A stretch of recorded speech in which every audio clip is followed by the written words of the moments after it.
Efésios capítulo 2, os versos 11 ao 13. Efésios capítulo 2, começando no verso 11, diz: Portanto, lembrai-vos de que, no passado, vós, gentios por natureza, chamados incircuncisão pelos que se chamam circuncisão, feita pela mão de homens, estáveis naquele tempo sem Cristo, separados da comunidade de Israel, estranhos às alianças da promessa, sem esperança e sem Deus no mundo. Mas agora, em Cristo Jesus, vós que antes estáveis longe, viestes para perto pelo sangue de Cristo. Amém. Vamos orar. Pai querido, fala conosco. Nós lemos a Tua palavra e precisamos que o Teu Espírito abra o nosso entendimento para que possamos compreender. Fala conosco, Senhor, realiza a Tua obra em nossos corações e glorifica o Teu próprio nome. Nós oramos em nome de nosso Senhor Jesus Cristo. Amém. Amém. Muito bem, queridos. Para nós entendermos esse texto aqui, estes versos que lemos, nós precisamos saber que Paulo tinha em mente ao escrever estas coisas, como vai ficar muito claro nos próximos versículos. Paulo tinha em mente a união dos judeus e os gentios, reunidos na igreja que é o corpo de nosso Senhor Jesus Cristo sobre esta terra. E com certeza, nenhuma união poderá ser verdadeiramente bem-sucedida, a menos que o amor seja a base desta união. E não somente a base, mas também o modo de funcionamento desta união, desta unidade. E Paulo sabia muito bem que era difícil unir os judeus e os gentios nesta unidade perfeita de igualdade. E então, para combater essa dificuldade, Paulo quer levar a igreja a compreender a profundidade da obra de nosso Senhor Jesus Cristo lá na cruz.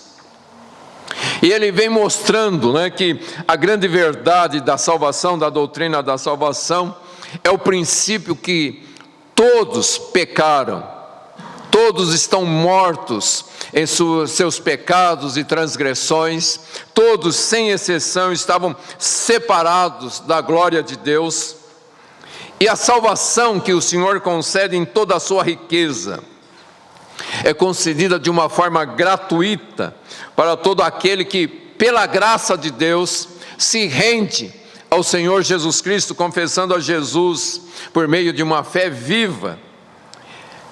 Essa fé que também é um dom gratuito de Deus. Nós não cremos porque queremos crer, nós cremos porque o Senhor nos dá a fé para crermos. Não porque a gente leu e falou, legal, isso é verdade, isso. Não. Foi o próprio Deus que colocou a fé em nossos corações para que nós crêssemos no Evangelho do Senhor Jesus Cristo. E Ele faz isto tanto com judeus como com gentios. E a gente estudou na semana passada e nós vimos que todos são vivificados pela graça, mediante a fé no Senhor Jesus Cristo. E essa graça nos torna uma nova criatura em Cristo, como foi dito, Deus faz de nós um poema para que a glória dele seja cantada, para que o amor dele seja visto por todas as pessoas sobre a face da terra. E o verso 10, que culminou ali o texto do verso 1 ao 10, dizia assim, que nós fomos feitos por Ele, criados em Cristo Jesus para as boas obras, previamente preparadas por Deus para que andássemos nelas. E então agora Paulo vai mostrar como que essas coisas que ele disse aqui do verso 1 ao verso 10 vão implicar na vida de cada um de nós. Paulo sabia que, quando ele fala aqui sobre as obras que Deus preparou para que nós andássemos por ela, Paulo sabia que nós não vamos conseguir cumprir com todo o propósito de Deus para as nossas vidas, a menos que nós estejamos unidos como corpo de Cristo, cada um fazendo a sua parte. Você olha para o seu próprio corpo, a sua mão não pode fazer todas as coisas sozinhas. Pode? Nós precisamos de todo o nosso corpo funcionando para que nós possamos fazer as coisas que precisam ser feitas. E assim é no corpo de Cristo. Ninguém realiza a obra de Deus sozinho. A obra de Cristo, a obra do Senhor é realizada pelo corpo de Cristo, pela igreja. Quando a igreja entende o propósito de Deus e juntos, nesta perfeita unidade criada pelo Espírito Santo de Deus, então a igreja funciona e realiza a obra do Senhor. Mas Paulo também sabia que, para os cristãos que vivem numa cultura mista, nacionalidades diferentes, nível de instrução diferente, nível econômico diferente, culturas diferentes, Paulo sabia que esta unidade é totalmente desafiadora. E a pergunta é: como nós podemos ser um corpo, o corpo de Cristo, em meio a toda essa diversidade que existe entre nós? E para que os gentios então pudessem entender essa unidade no corpo de Cristo, Paulo quer que eles vejam claramente essa questão do abismo que havia entre judeus e gentios. E ele então chama a atenção dos gentios para se lembrarem, indicando que eles precisavam perceber onde que eles estavam em termos de posição e relacionamento com Deus, a posição que eles ocupavam diante de Deus e o relacionamento que eles tinham com Deus. E eles também precisavam entender aonde Deus queria que eles fossem levados em seus próprios corações, para que eles pudessem então entender e reconhecer a grandeza da graça de nosso Senhor Jesus Cristo. Então Paulo começa esse verso 11 dizendo: portanto, lembrai-vos, para que alcançar tudo isto que foi dito até agora, Paulo diz, por causa destas coisas, vocês precisam, em primeiro lugar, se lembrarem.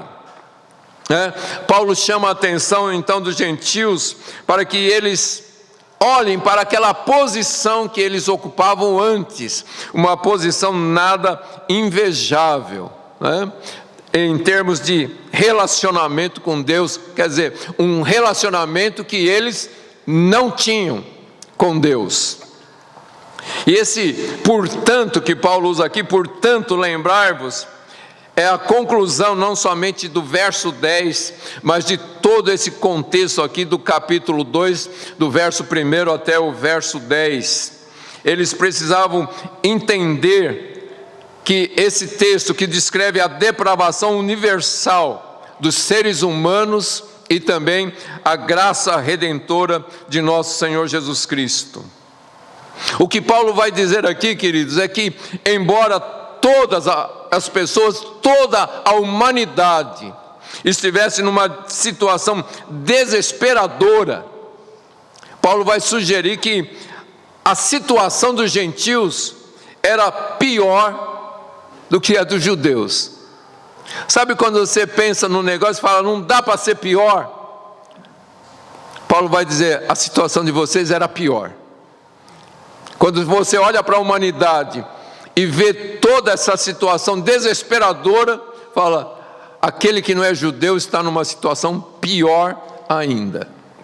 É isso que Paulo está dizendo aqui. E por que ele fala isto? Porque Deus havia dado a Israel uma revelação, que é o Antigo Testamento. E junto com esta revelação que Deus tinha dado para os judeus, para a nação de Israel, Deus tinha dado também 5 privilégios específicos que só os judeus possuíam. Só a nação de Israel possuía e o resto da humanidade não. E então Paulo diz: é importante vocês lembrarem da situação que vocês estavam no passado.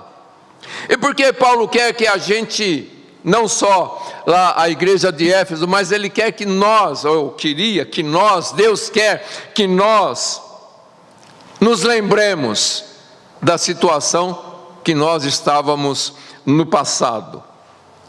Em primeiro lugar, porque esquecer as coisas ruins é um atalho muito mais fácil para conseguir continuar. As pessoas querem esquecer o sofrimento daquilo que elas eram, né? Elas querem apagar a vergonha do seu passado. Por quê? Porque assim a gente pode julgar as pessoas. Né? A gente esquece do que a gente era, então fica fácil demais condenar as pessoas que fazem as coisas que nós fazíamos. Não é verdade? E por quê? Por causa do orgulho dos homens.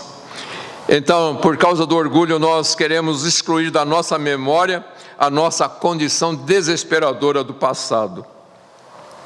E assim, por que Paulo quer que a gente se lembre? Porque quando a gente esquece do que nós éramos, nós também esquecemos o que a graça de Deus faz em nossas vidas, em nossos corações. Nós esquecemos das verdades da palavra de Deus, né? Esquecemos que precisamos buscar uma unidade com aqueles que estavam na mesma condição que nós, mas que também foram chamados pela graça do Senhor. Como eu estava dizendo, queridos, é fácil demais esquecer. Como é fácil demais nos orgulharmos de nossas diferenças, fácil demais nos apegarmos a preconceitos, fácil demais guardar mágoas pelo que as pessoas fazem.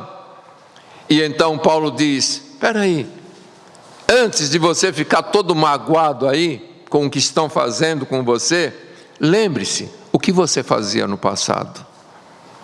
Lembre-se quem você era.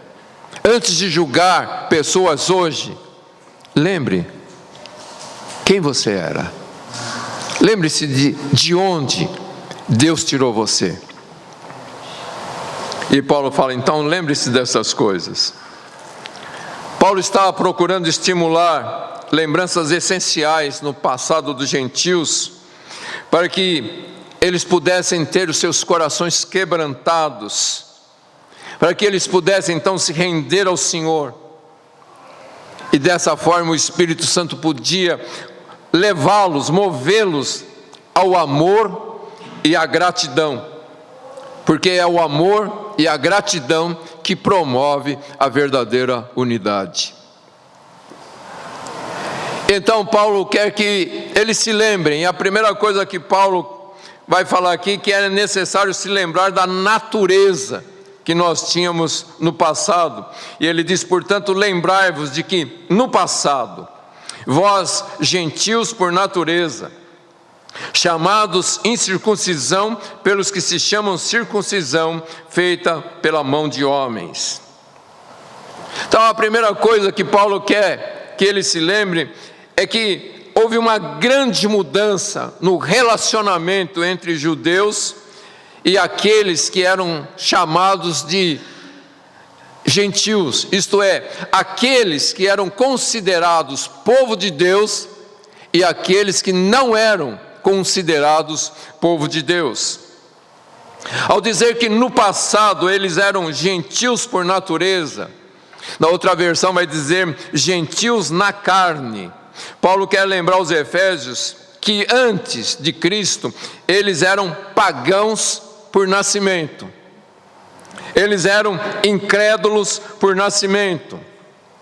Antes, eles não tinham os privilégios de fazer parte do povo de Deus, não tinham o privilégio de participar da aliança que Deus havia feito no passado. E Paulo, então, quando diz aqui gentios na carne, ele vai dizer que os gentios não tinham em seus corpos a marca da aliança de pertencer a Deus, que era a circuncisão. E por isso eles eram chamados de incircuncisão. E eram então considerados imundos, eram considerados impuros, algo que realmente não é nada agradável. Então, essa impureza que havia nos gentios não era somente consequência daquilo que eles vinham fazendo, mas era consequência também do próprio nascimento, de terem nascido fora da nação de Israel. Isso nos lembra, queridos, a nossa condição, o que nós éramos antes de conhecer a Cristo. Nós éramos totalmente impuros, totalmente depravados, Nós oferecíamos o nosso corpo, os membros do nosso corpo somente para o pecado, nem pensávamos em Deus, porque não havia uma aliança com Deus, uma aliança que era exclusiva da nação de Israel. E essas lembranças, então, são imagens de como a salvação que Cristo nos dá é tão preciosa. E fará essa lembrança de quem nós éramos antes de Cristo, nos faz olhar de forma diferente para as pessoas. Quantas vezes a gente olha para uma pessoa e diz: esse aí não tem jeito. Será que não olhavam para nós e diziam também: esse aí não tem jeito?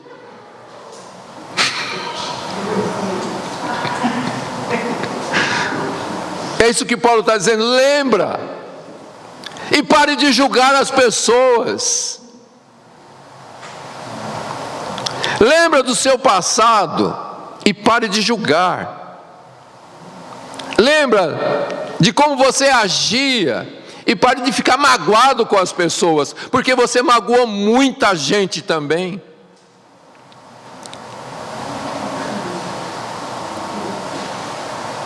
Dá para entender isso, queridos?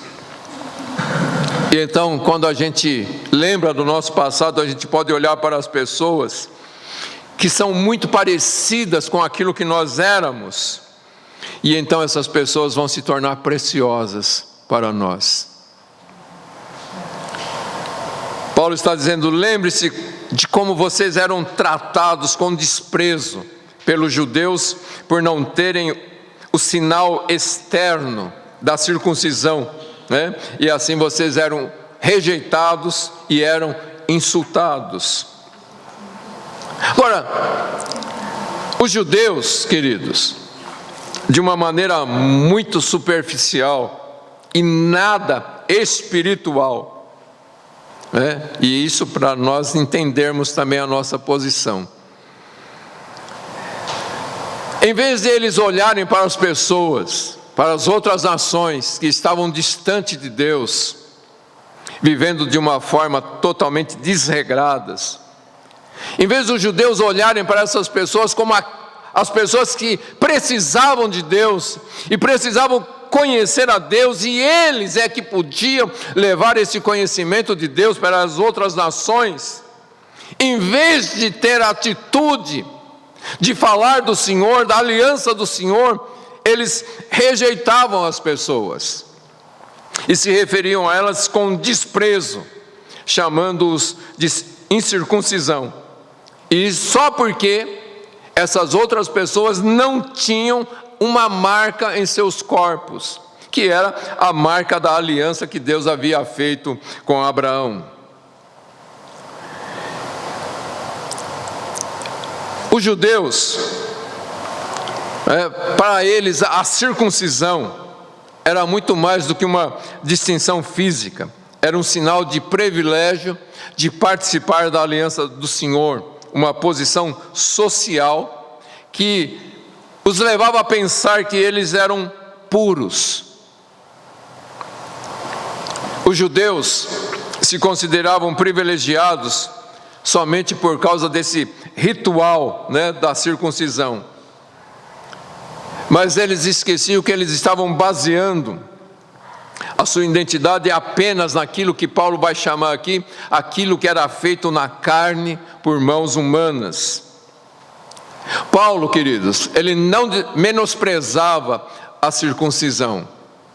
Na verdade, para Paulo, tudo que estava na lei era para ser observado. Paulo jamais desprezou qualquer coisa da lei divina, ok? Então ele não menosprezava a circuncisão, mas para ele, a circuncisão era sim um sinal da aliança instituída por Deus. Mas também ele ensinava que se o sinal externo não fosse acompanhado por uma fé interior, se esse sinal externo não fosse acompanhado pela obediência à vida da aliança, esse sinal tornava-se sem valor e era apenas obra da carne. Dá para entender isso? É como a pessoa que diz: mas eu sou batizado nas águas. Tá, se você foi batizado nas águas, mas não tem uma fé verdadeira no seu coração, se você foi batizado nas águas, mas você não segue o evangelho de nosso Senhor Jesus Cristo, você não se submete aos princípios da palavra de Deus, o seu batismo foi somente algo feito no corpo. Como diriam alguns, entrou um pecador seco e saiu um pecador molhado. Não significou nada. O que Paulo vai mostrar aqui é a importância daquilo que acontece no coração e não naquilo que acontece no corpo. A circuncisão era importante se houvesse uma circuncisão também no coração. E Paulo vai mostrar aqui que não é importante trazer este sinal no seu corpo, mas o que é realmente importante é abandonar o pecado e obedecer o evangelho do nosso Senhor Jesus Cristo.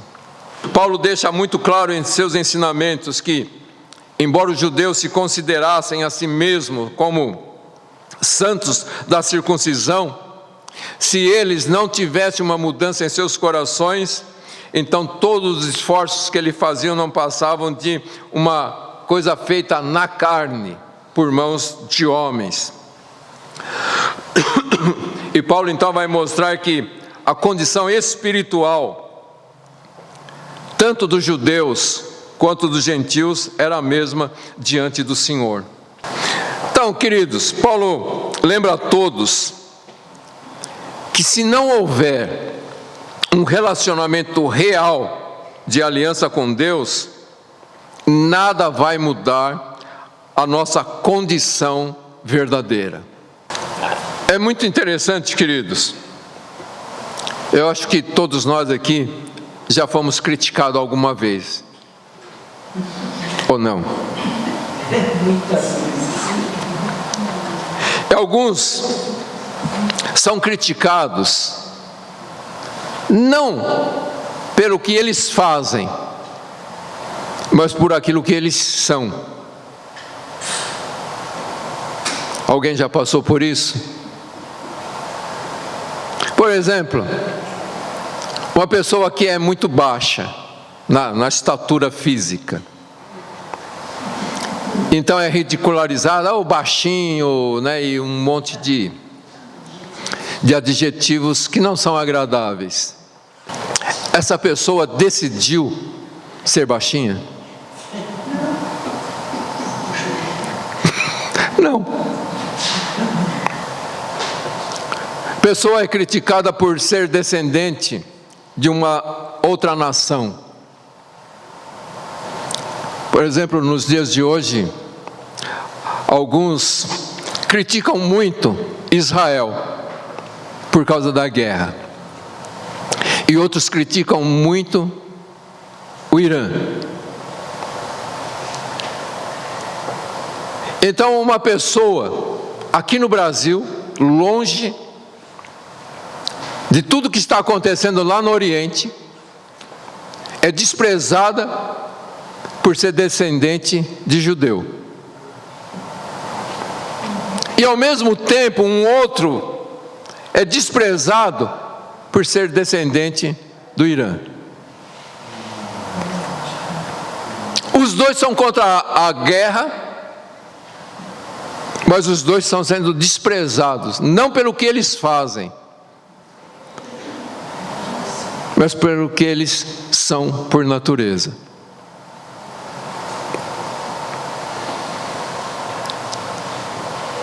Agora, o mais interessante de tudo é que a gente despreza pessoas, ficamos muitas vezes abismados com os escândalos que acontecem em diversas áreas,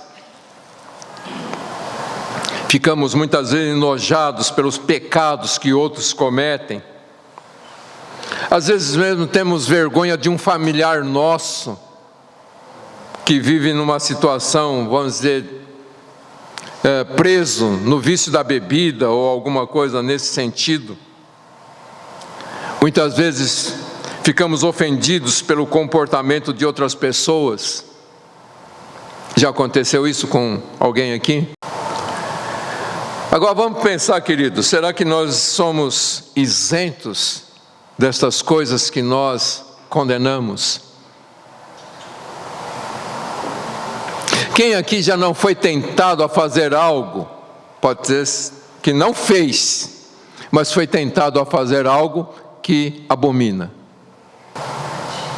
E aí você pode dizer, mas onde você quer chegar com tudo isso? Como eu disse, Paulo tem em mente a unidade do corpo de Cristo. E a gente tem que entender, queridos, que a gente não é diferente de ninguém. A gente não é melhor do que ninguém. Hoje, nós estamos envolvidos com a graça de Deus e temos uma vida melhor. Mas se não fosse Cristo, onde nós estaríamos hoje? Talvez nem mais vivos estivéssemos.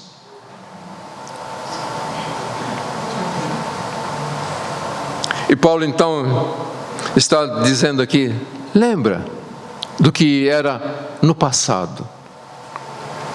Lembre-se que naquele tempo, vocês não tinham, antes de se converter a Cristo,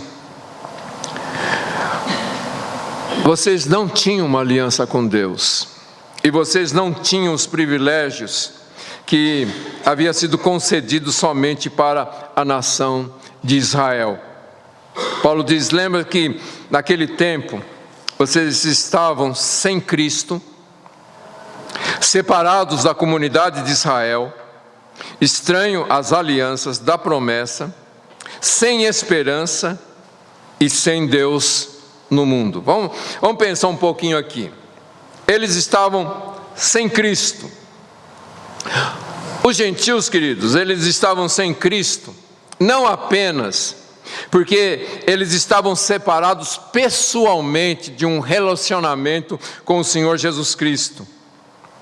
Mas quando Paulo diz, vocês, gentios, vocês estavam separados de Cristo, Paulo quer dizer, vocês não tinham nem mesmo a promessa do Messias. Israel tinha essa promessa, vocês, gentios, não tinham essa promessa. Por quê? Porque vocês não faziam parte do povo para o qual Cristo foi prometido, o povo para o qual Cristo veio. O que a palavra de Deus diz lá no Evangelho de João, ele veio para os seus. Quem eram os seus? Os judeus. Mas os seus o rejeitaram. E então a porta foi aberta para todos. Nós, como gentios, nós não tínhamos a promessa do Messias.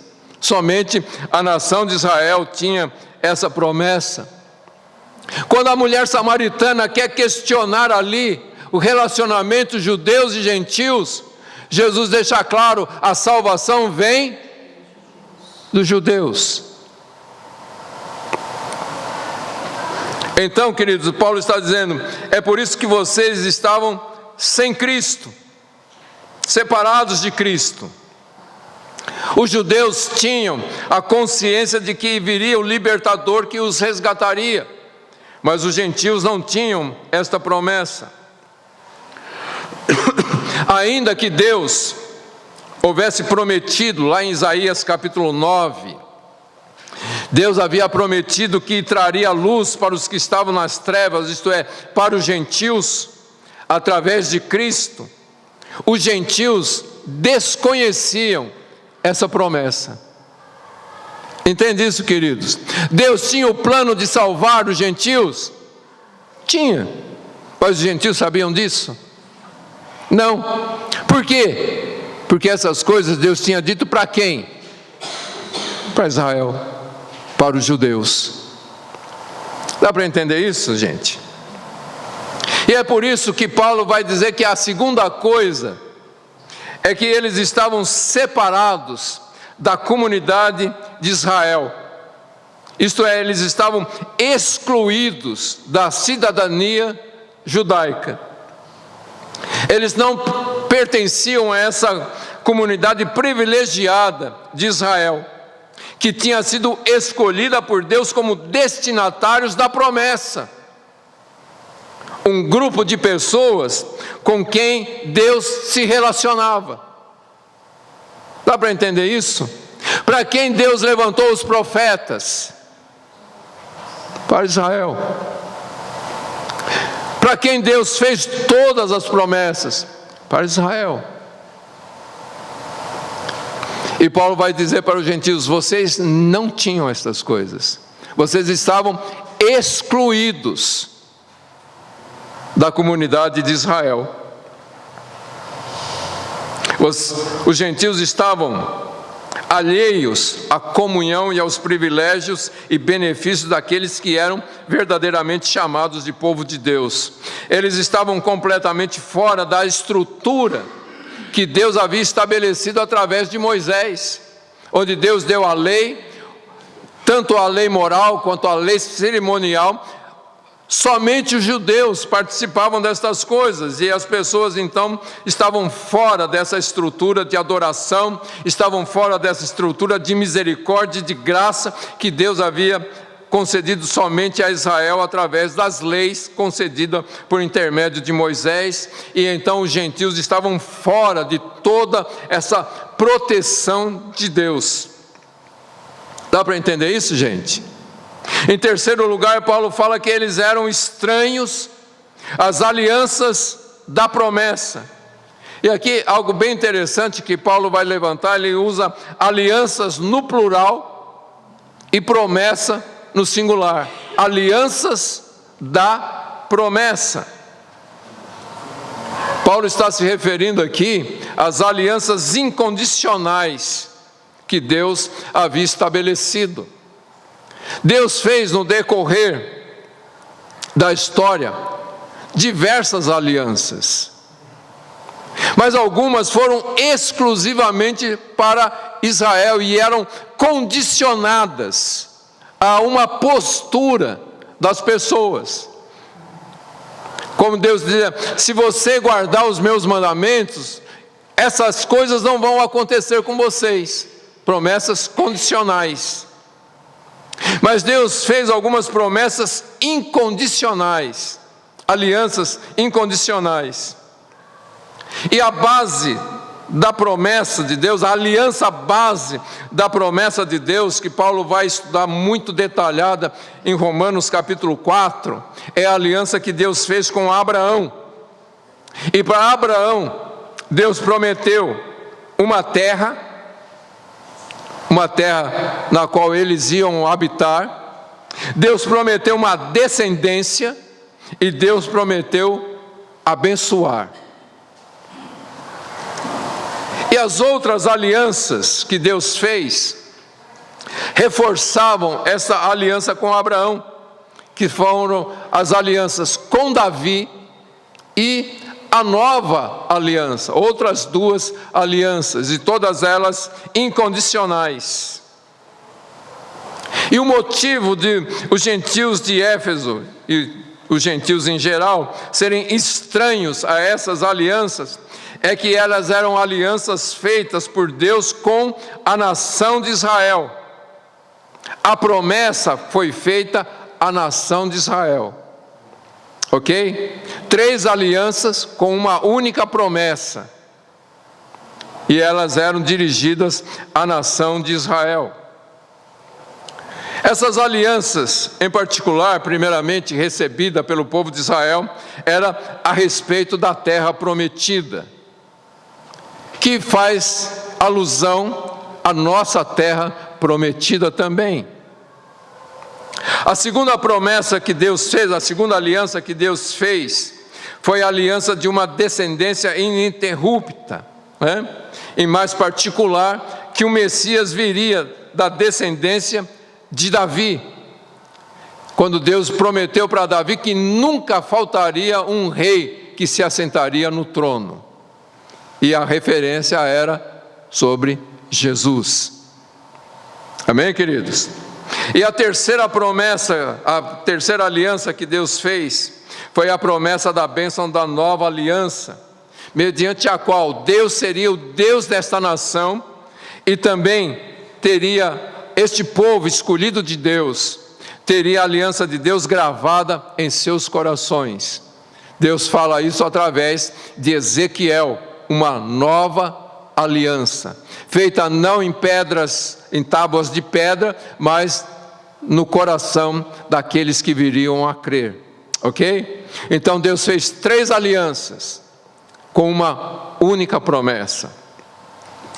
E então ser estranho às alianças da promessa significava estar excluído dos privilégios destas alianças. Qualquer pessoa que vive estranho à aliança está destituída dos relacionamentos mais preciosos que essa vida pode oferecer. E é por isso que, em quarto lugar, Paulo vai falar: vocês que estavam estranhos, eram estranhos às alianças da promessa, vocês não tinham esperança.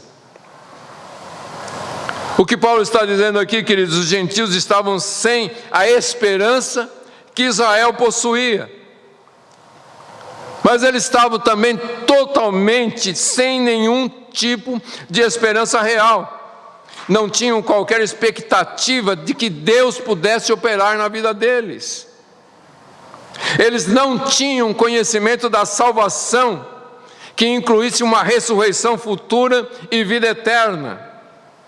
Eles não tinham nenhuma ideia de libertação e de bênçãos messiânicas futuras. Israel possuía todas estas esperanças. Lembra de quando Lázaro morre e Jesus chega para ela e diz: teu irmão ressuscitará. Ela diz o quê? Eu sei que meu irmão ressuscitará no último dia. Israel tinha uma esperança. Dá para entender isso? E Paulo está dizendo para os gentios: vocês não tinham essa esperança. Vocês não tinham a esperança de um futuro. Vocês não tinham esperança de vida eterna. Vocês não tinham esperança de nada. Por quê? Porque não tinham uma aliança com Deus. Uma aliança que envolvia compromissos com Deus. E essa, queridos, é a razão porque Satanás ataca tanto as pessoas para se distanciarem dos compromissos da palavra de Deus. É por isso que o diabo insiste em dizer: não precisa nada disso. Você é salvo de qualquer maneira. No final das contas, o Deus de amor vai salvar todo mundo. O Deus de amor não vai mandar ninguém para o inferno. Esquece esse negócio. Porque aquele que não tem aliança, aquele que não vive nos compromissos da aliança com Deus, não tem esperança nenhuma em Deus. E então, por último, Paulo vai dizer que o quinto privilégio que Israel possuía e os gentios não possuíam é que eles estavam sem Deus neste mundo. Embora os gentios acreditassem em muitos deuses, eles não criam no único e verdadeiro Deus. E na verdade, queridos, eles nem desejavam esse Deus. E então eles viviam num mundo sem esperança ou sem nenhuma confiança em Deus, que é o Criador e o Redentor. E então eles viviam limitados às coisas deste mundo, vivendo para este mundo, vivendo na busca das coisas deste mundo, sem esperar por mais nada, e não tinham nenhum tipo de consolo. E a gente pode dizer que isto continua sendo verdadeiro para todos aqueles que ainda hoje vivem fora do compromisso da aliança, e então vivem num mundo que parece vazio de Deus. Quantas pessoas perguntam: onde está Deus? Não é verdade? Acontece uma catástrofe, qual é a primeira pergunta que as pessoas fazem? Onde está Deus?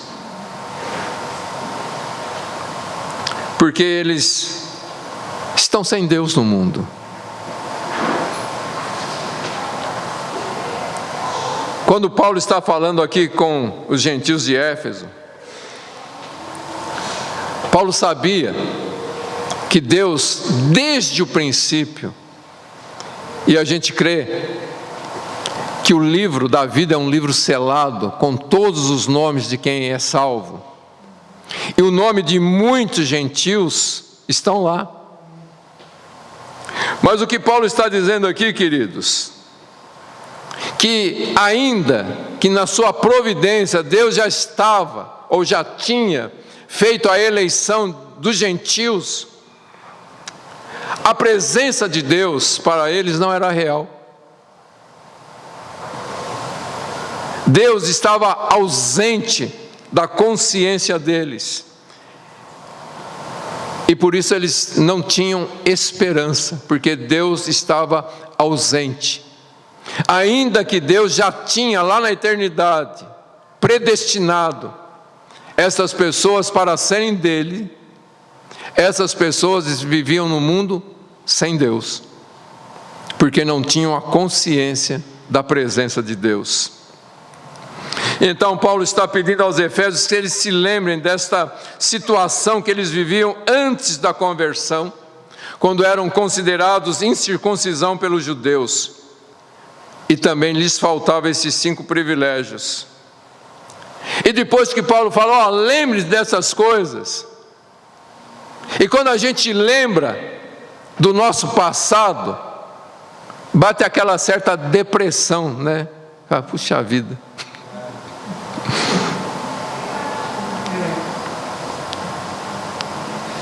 O que foi a minha vida? E muitas vezes Satanás sopra lá. Foi não, é. Não é verdade? E às vezes até questiona: você acha mesmo que você é salvo? Olha para o teu passado. Você acha mesmo que você é salvo? Você acha mesmo que Deus te perdoou? Paulo está dizendo: lembra do que vocês eram, quando vocês não tinham esses 5 privilégios, quando vocês eram considerados incircuncisos. Lembra o que vocês eram?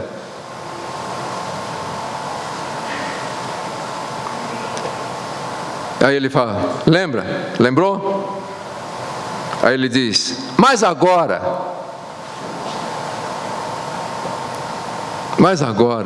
é diferente. No passado, vocês foram isso. No passado, vocês não tinham privilégios nenhum. Vocês estavam completamente fora da aliança de Deus. Vocês não tinham Cristo, vocês não tinham Deus, vocês não tinham esperança. Mas agora, em Cristo Jesus, vós que estáveis longe, viestes para perto pelo sangue de Cristo. Agora Paulo vai demonstrar, queridos, que judeus e gentios, quando creem em Jesus, eles se tornam a igreja e o corpo de nosso Senhor Jesus Cristo. Paulo não está dizendo, queridos, que Israel agora é a igreja. Paulo está dizendo que os judeus e os gentios que passaram a crer em Jesus são a igreja. Mas judeus e gentios incrédulos em Cristo continuam lá naquela briga lascada que a gente está vendo aí nos noticiários. O que faz a diferença é Cristo. Paulo vai dizer: no passado, naquele tempo, vocês não eram nada, mas agora em Cristo tudo isso mudou. O que Paulo está dizendo aqui, queridos, é que o verdadeiro cristão tem uma nova identidade, que não é determinada pelo nosso passado, mas é determinada pelo próprio Deus, através daquilo que o próprio Deus fez, através de Cristo Jesus crucificado e ressuscitado no terceiro dia. Paulo vai dizer que em Cristo há uma mudança de posição e de relacionamento. Ele diz: no passado vocês eram gentios na carne, mas agora a posição de vocês não é mais na carne, a posição de vocês agora é em Cristo. Vocês não estão mais na carne, vocês não estão mais mortos nos vossos pecados e transgressões, agora vocês estão em Cristo. A posição mudou, o lugar mudou. E Paulo é interessante porque Paulo vem sempre falando Cristo, Cristo, Cristo. Mas agora ele vai dizer: mas agora em Cristo Jesus. Por que Paulo fala sobre o nome Jesus aqui? Porque ele quer garantir que tanto os judeus como os gentios agora reconheçam que Cristo é, de fato, o Messias prometido. Mas esse Cristo é aquele Jesus que andou nesta terra como homem, e como homem morreu na cruz em nosso lugar, mas ressuscitou no terceiro dia. Tudo aconteceu porque o Verbo de Deus se encarnou, se tornou homem, o homem chamado Jesus. E este Jesus tomou sobre si todos os nossos pecados, todas as nossas transgressões, toda a nossa miséria, e triunfou sobre tudo isto lá na cruz. E Paulo vai falar Cristo Jesus. E por causa daquilo que Jesus fez lá na cruz, aqueles que eram pagãos por natureza, religiosos por rituais, que eram totalmente incapazes de mudar a sua situação, porque eles estavam alienados da comunidade de Israel, eles não tinham intimidade com Deus, a natureza deles era na carne, mas agora eles estão em Cristo, não estão mais presos a uma humanidade, mas estão unidos à divindade. E Paulo vai dizer: agora em Cristo Jesus, vós que antes estavais longe, viestes para perto. O que ele está dizendo? Os gentios, os judeus, estavam perto. Por quê? Porque Deus manifestava a sua presença aonde? Na arca do propiciatório, que ficava aonde? No templo, antes no tabernáculo, mas estava aonde? Em Israel, no meio dos judeus. E então os judeus estavam perto de Deus, Dá para entender isso, gente? Eles podiam estar vivendo de forma errada, como realmente viveram. Mas Deus estava lá no meio deles. E eles então estavam perto. Podiam não ter comunhão, mas estavam perto. Mas a presença de Deus não era manifestada em outras nações. E por isso eles estavam longe. Dá para entender a diferença, querido, entre judeus e gentios? Por isso Paulo vai dizer, vocês que estavam longe. Paulo vai dizer, agora, esse abismo que existia entre judeus e gentios, não existe mais.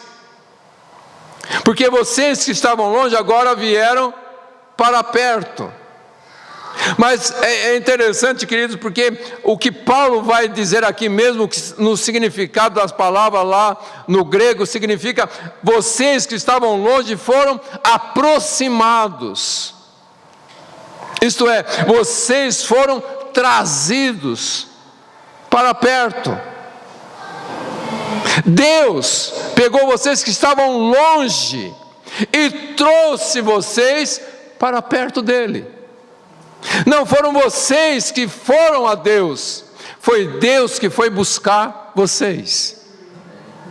Não foram vocês que buscaram Deus, Deus buscou vocês. Vocês estavam longe, mas vocês foram aproximados, vocês foram trazidos para perto.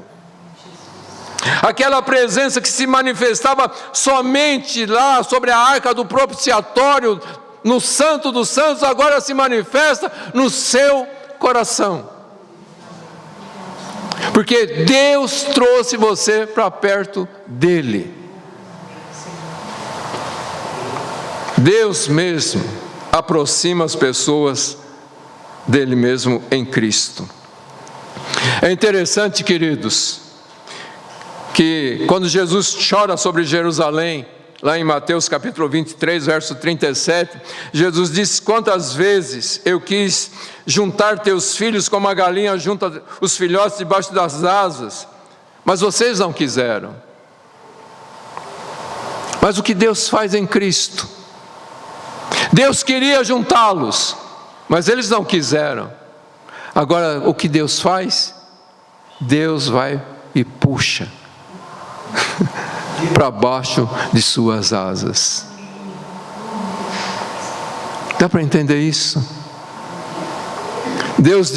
Jesus disse, vocês não quiseram. E então eu comecei a trazer para mim mesmo. E a todos aqueles que o Pai me dá, estes vêm a mim. E eles vêm por quê? Porque Deus os traz. Agora em Cristo, querido, pessoas de todas as nações estão reunidas debaixo das asas do Senhor. Todas foram reunidas, e não apenas reunidas em Cristo, mas unidas um com os outros. Debaixo das asas de Cristo, está todo mundo num bloco só. Dá para entender isso? Hoje, a gente tem muitas denominações, e as pessoas se orgulham de suas denominações, mas em Cristo não existe isso. Em Cristo existe um povo unido pelo Espírito Santo de Deus, pessoas que foram trazidas, não pessoas que foram porque quiseram, mas porque Deus as trouxe para si mesmo e colocou todas juntas e disse, vocês são um corpo, são a minha igreja. E então vivam como irmãos. Não olhe para o que cada um é. Antes de você olhar para o que seu irmão é, olhe para quem você foi. E entenda a obra que Cristo realizou.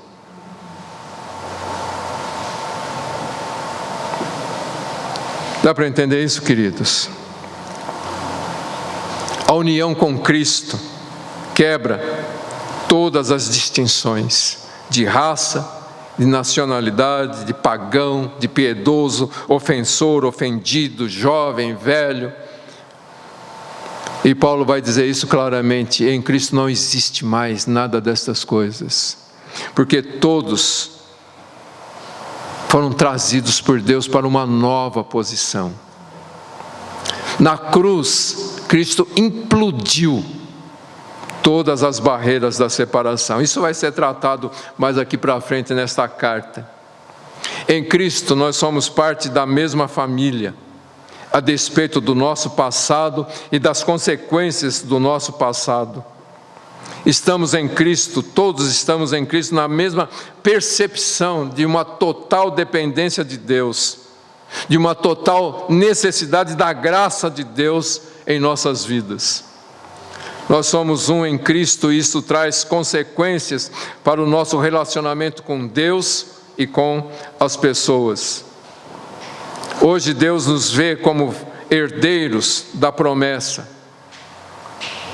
E essa mudança que aconteceu, Paulo vai dizer: antes vocês eram desse jeito, agora vocês são desse. Sabe por quê? Por causa do sangue de Cristo. Ele diz: mas agora em Cristo Jesus, vós que antes estáveis longe, viestes para perto pelo sangue de Cristo. A causa básica da separação das pessoas de Deus é o pecado. O pecado separa o homem de Deus, mas o sangue de Cristo purifica de todo pecado e então aproxima as pessoas de Deus. Cristo se deu em sacrifício perfeito e eterno pelo pecado de todos os homens.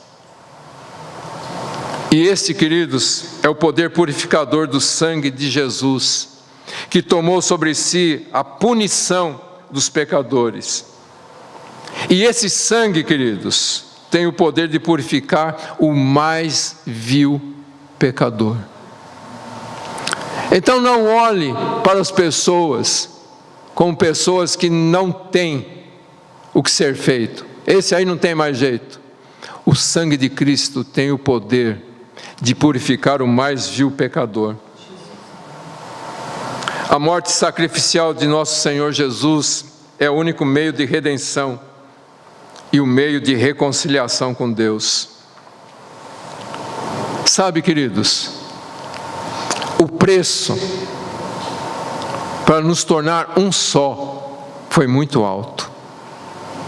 Foi muito alto. O preço pago para que o nosso passado, que Paulo diz, lembra do que você era, o preço para você não ser mais aquilo que você era, foi o sangue de Cristo. Pedro diz na sua primeira carta, capítulo 1, versos 18 e 19, sabendo que não foi com coisas perecíveis, como prata ou ouro, que fostes resgatados da vossa maneira fútil de viver, recebida por tradição de vossos pais, mas fostes resgatados pelo precioso sangue, como de um cordeiro sem defeito e sem mancha, o sangue de Cristo. Hoje, nós pertencemos a Deus, porque fomos comprados a preço de sangue. Fomos resgatados pelo precioso sangue do Cordeiro Santo de Deus. Fomos reconciliados com Deus pelo sangue de Cristo. E é por isso que o escritor aos Hebreus diz: agora você pode entrar livremente perante o trono da graça. Porque Jesus abriu o caminho na sua própria carne, vertendo o seu precioso sangue. E o que Paulo vai concluir, queridos, é que tanto o pecado dos judeus como o pecado dos gentios foram perdoados somente através do sangue de Jesus Cristo. E agora esses dois grupos podem ser aproximados de Deus e aproximados uns dos outros.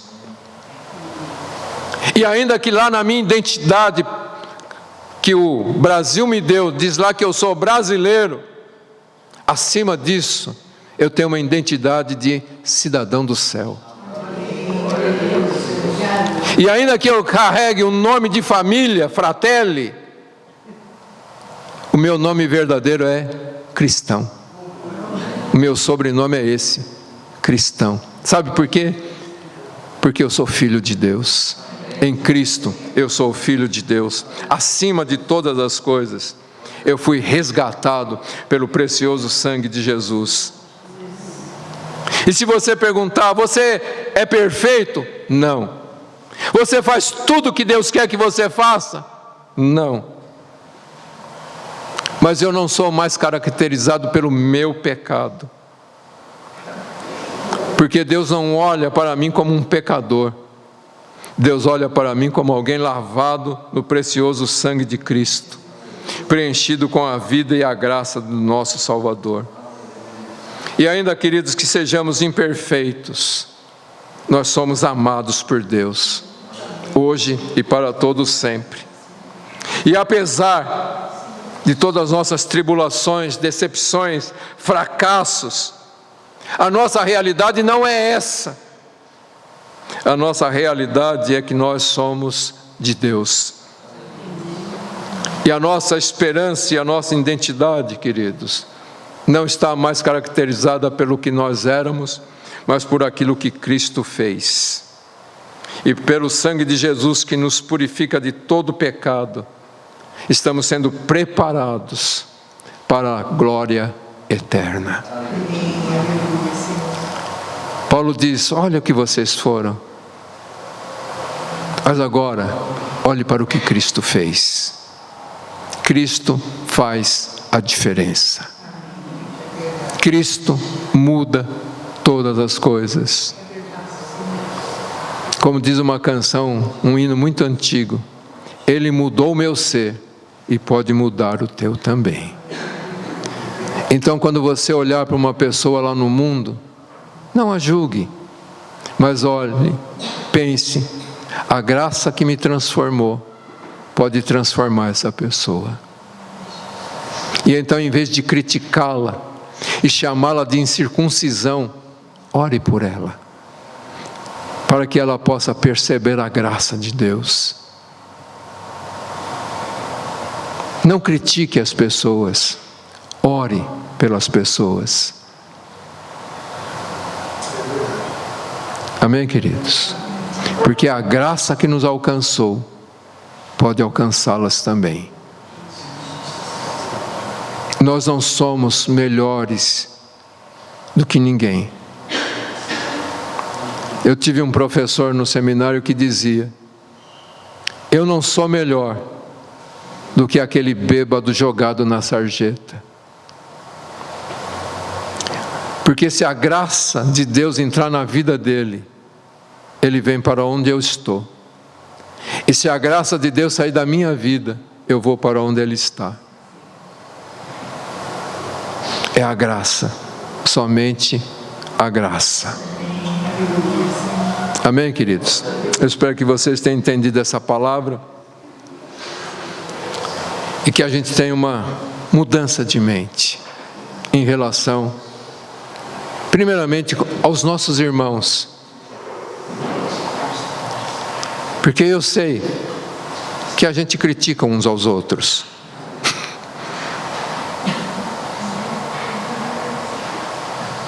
Então vamos mudar essa mentalidade, queridos. Vamos parar de criticar, vamos começar a orar. E vamos parar de condenar o mundo, vamos orar pelo mundo. Amém? Dá para entender isso? É o que Paulo diz, que nós precisamos renovar o nosso entendimento, termos nossas vidas transformadas e então experimentar a perfeita, agradável vontade de Deus, a boa, perfeita e agradável vontade de Deus. E é isso que Paulo estava mostrando aqui para a igreja de Éfeso. Muda a sua forma de pensar, e a forma de mudar é olhar para quem você foi e para aquilo que Deus fez. Então, olhe e mude. Muda a sua mentalidade. Seja igreja, seja corpo de Cristo. Seja ativo na obra de Deus, espalhando a mensagem do Evangelho, a mensagem do reino de nosso Senhor Jesus Cristo. Pois foi para isso que nós fomos chamados. Ide por todo o mundo e pregai o Evangelho a toda criatura. Amém? Amém, queridos. Gostaria que você curvasse a sua cabeça por uns instantes, pensando em todas estas coisas. Coloque-se nas mãos do Senhor.